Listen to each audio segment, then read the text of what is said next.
Okay guys, Zach here again at PRE. I see this question popping up all over still. I made a video before, didn't do a very good job at spreading it around, so I thought I'd remake and show you guys Subaru ringland failure.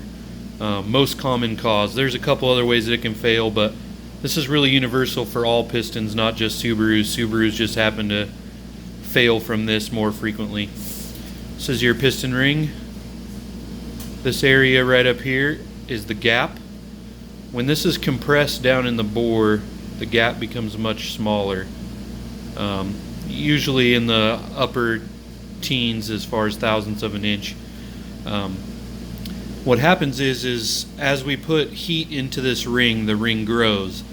And inside the bore on the factory piston, the ring will actually grow under high boost and high load and all that until these ring gaps end up closing. And when they close, the ring is still trying to expand and it has nowhere to go. And so what happens is the ring starts to deform in an upward fashion like this. And it also creates a huge amount of drag on the cylinder walls, which ends up breaking the ringland.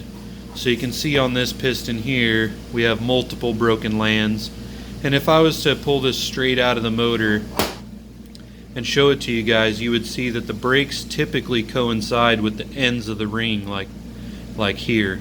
And that's really common because that's the part of the ring that's actually trying to move, and you'll usually see the ends of the ring here will be flattened out because they were rubbing so hard against the cylinder wall. So, long story short, you could significantly increase the life of your engine by simply gapping up this gap on a factory engine and then putting it together. Or, of course, when you go to a forged piston, we end up making these gaps quite a bit larger to anticipate the growth that extra heat and stuff is going to generate. But that's the basic reason why they fail, is it's a ring gap issue, not a piston weakness issue.